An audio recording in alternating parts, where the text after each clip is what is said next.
ہمیں نہ نبی پاک علیہ السلام نے یہ سمجھایا ہے کہ اپنی زندگی میں طے کر لو کہ ہوگا وہ جو اللہ چاہے گا، ہوگا وہ جو رب چاہے گا۔ ہم نا بہت زیادہ پریشان۔ مجھے ایک بات بتائیں، آپ اتنے سارے لوگوں کو آج کل کالا جادو ہے، اتنے سارے لوگوں سے فلانا جلتا ہے، اتنے سارے لوگ ہیں جن سے محلے والے حسد کرتے ہیں، اتنے سارے لوگ ہیں جو کہتے ہیں جی بس رشتہ دار لے گئے، اور خواتین میں تو یہ مسئلہ اللہ ماشاءاللہ بہت ہی زیادہ ہے۔ وہ کہتی ہیں فلانی نے جادو کر دیا تو تباہی ہو گئی۔ میں کئی دفعہ سوچتا ہوں کہ یہ بتائیں یہ ہو سکتا صحیح ہے؟ میری طرف دیکھو، یہ ہو سکتا ہے رزق میرے حصے کا ہو چلا پڑوسیوں کے گھر جائے؟ ہوتا ہے ایسا؟ یہ کس طرح کی بات ہم کرتے ہیں؟ جادو کے اثرات ہوتے ہیں، لیکن اتنا زیادہ اپنے آپ کو کمزور کر بیٹھنا، ہر وقت سانپوں سے ڈرنے والا رسیوں سے بھی ڈرنے لگ جائے، کچی اور کمزور باتیں کرنا، اور کئی دفعہ ایسے غلط رستے اختیار کرنا جو بالکل مسلمان کو زیبا نہیں۔ یہ حدیث پاک دل کی تختی پہ لکھ لینا۔ حضرت عبداللہ ابن عباس رضی اللہ تعالیٰ عنہ فرماتے ہیں میرے رسول پاک علیہ السلام نے مجھے دو باتیں ارشاد فرمائی اور فرمایا عبداللہ ان کو تھام لینا، زندگی تمہاری مضبوط ہو جائے گی۔ یہ دیکھو یہ چیزیں سکون والی ہیں۔ حضور نے فرمایا عبداللہ ساری دنیا مل کے، اس سے مراد دنیا سے مراد دنیا دار ہے، اللہ والے نہیں، فرمایا ساری دنیا مل کے تمہارا کچھ بگاڑنا چاہے تو بگاڑ نہیں سکتی جب تک رب نہ چاہے۔ کیا کر لیں گے دشمنوں کی چالیں؟ کیا کیا ہو جائے گا؟ مثلا مجھے دشمنوں نہ چھیڑو میرا ہے کوئی جہاں میں۔ اتنی جلدی پریشان ہو جانا، ایک منٹ کے اندر ڈسٹرب ہو جانا، یہ کیا بات ہے؟ مومن بھی کبھی ایسے کرتا ہے؟ حضور نے فرمایا اگر ساری دنیا مل کے تیرا کچھ بگاڑنا چاہے نہیں بگاڑ سکتی جب تک رب نہ چاہے، اور فرمایا ساری دنیا مل کے تیرا کچھ سنوارنا چاہے سنوار نہیں سکتی جب تک رب نہ چاہے۔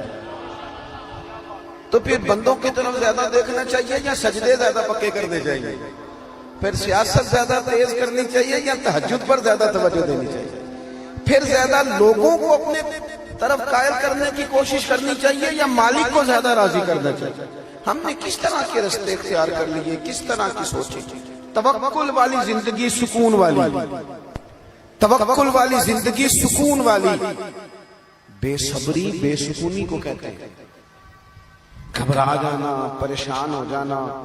کنفیوز ہو جانا، کبھی کوئی فیصلہ ہی نہ کر سکنا، سویرے کچھ کہنا، شام کو کچھ کہنا، رات کو کچھ کہنا، یہ بے سکونی والی زندگی ہے۔ رسول پاک صلی اللہ علیہ وسلم نے مضبوط باتیں بیان کی، مضبوط۔ حضور نے ہمارا تعلق اللہ سے جوڑا، ہمیں حکم دیا کہ سویرے تم نے نا محنت کے لیے نکلنا ہے، لیکن ٹینشن نہیں لینی، محنت کرنی ہے۔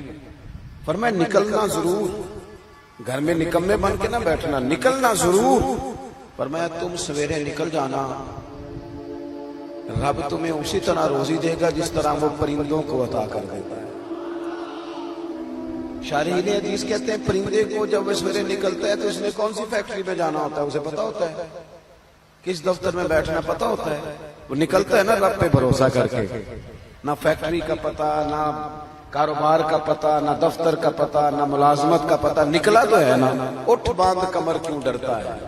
پھر دیکھ خدا کیا کرتا ہے۔ اقبال اپنے بیٹے سے کہنے لگے دیار عشق میں اپنا مقام پیدا کر، تو نیا زمانہ نئے صبح و شام پیدا کر، رویا نہ کر، تڑپا نہ کر، ادھار نہ پکڑا کر، امیروں کی طرف دیکھ کے منہ نہ تیرے میں پانی نہ آئے، بڑی گاڑیاں دیکھ کے للچایا نہ کر۔ اقبال کہنے لگے میرا طریق امیری نہیں فقیری ہے، خود ہی نہ بیچ غریبی میں نام پیدا کر، خود ہی نہ بیچ غریبی میں نام پیدا کر۔ اپنی زندگی اللہ سے جوڑے اور رب کا نام لے کے آپ میدانوں میں نکلے۔ اس سے بڑا بھی کوئی طاقتور ہوگا جس کا مددگار اللہ ہو، جس کے مددگار رسول پاک ہو، اس سے بڑا بھی کوئی طاقتور ہوگا۔ ہم کچی کمزور باتیں کرتے ہیں۔ مجھے ایک بابا جی ملے کچھ عرصہ پہلے، تو مزہ آ گیا ان کی بات کا۔ ان سے میں نے کہا کہ ماشاءاللہ آپ کے 4-5 بچے ہیں۔ وہ بعض بزرگوں کو میں نے دیکھا ہے وہ پریشان ہو جاتے ہیں، بچہ بات نہیں مانتا، میں تو روگی ہو گیا ہوں، دکھی، رو پڑتے ہیں بات سناتے ہیں۔ ایک بزرگ مجھے ملے دیسی سے سادے سے، میں کہا بابا جی خیر ہے بال بچے دی سناؤ کچھ تابے داری کرتے نے میرے علاقے کے تھے پرانے جاننے والے اور موٹی سی بات کی کہنے لگے پترا میں نہ کدی بندیاں دی ٹینشن نہیں لئی تابے داری کرن گے تے اللہ اجر دے گا نہ کرن گے تے جو ساڑے نال کرن گے ادوں بعد پا لیں گے اتنا الجھنے کی کیا ضرورت ہے اتنا زیادہ پریشان ہو جانا وہ بعض خواتین ہیں وہ کہتی ہیں جی خامد نہیں سنتا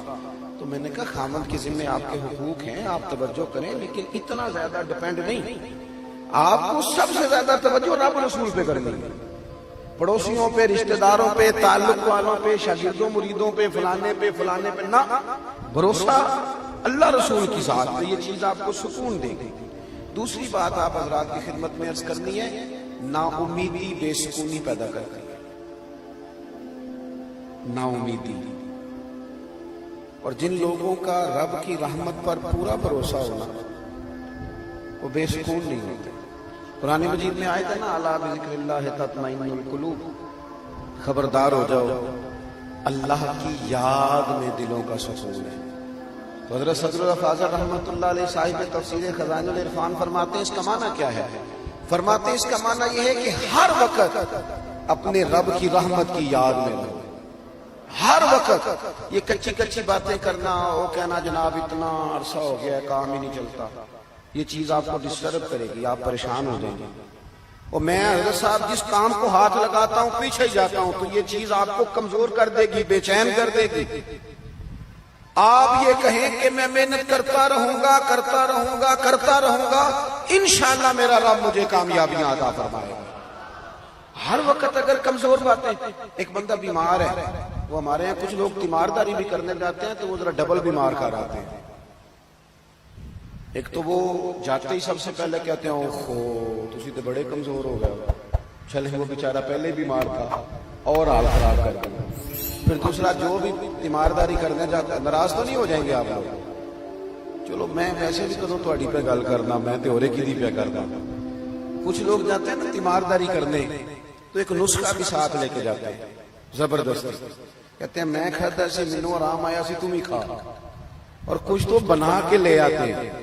اور کئی تو ایسے ہوتے کہتے ہیں لاؤ پانی کے گلاس ایک خوراک کھاؤ میرے سامنے او بھائی آپ مہربانی کریں آپ جب تک کسی شعبے کے اندر مہارت نہیں رکھتے اتنی دیر تک آپ اس طرح کے کام نہ کریں آپ کبھی ڈاکٹر کے پاس دوائی لینے جاتے ہیں تو وہ سب سے پہلے نا ایک کونے پہ لکھتا ہے کہ آپ کو شوگر تو نہیں آپ کو بلڈ پریشر تو نہیں پھر وہ دیکھتا ہے کہ آپ کسی اور مرض میں مبتلا تو نہیں اس حساب سے وہ نسخہ بناتا ہے تاکہ کسی جگہ کوئی چیز ایسا اثر نہ ڈال جائے جو تکلیف کا باعث اور جو نسخہ لے کے آیا اس نے کوئی شے بھی نہیں پوچھی وہ بس یہی بتایا جاتا ہے کہ میں نے کھایا تھا تو اللہ کے رسول صلی اللہ علیہ وسلم کا طریقہ یہ تھا کہ جو بندہ پوری طرح کمزور پڑ جاتا نا حضور جب جاتے نا تیمارداری کرنے تو بس تیری ایک نظر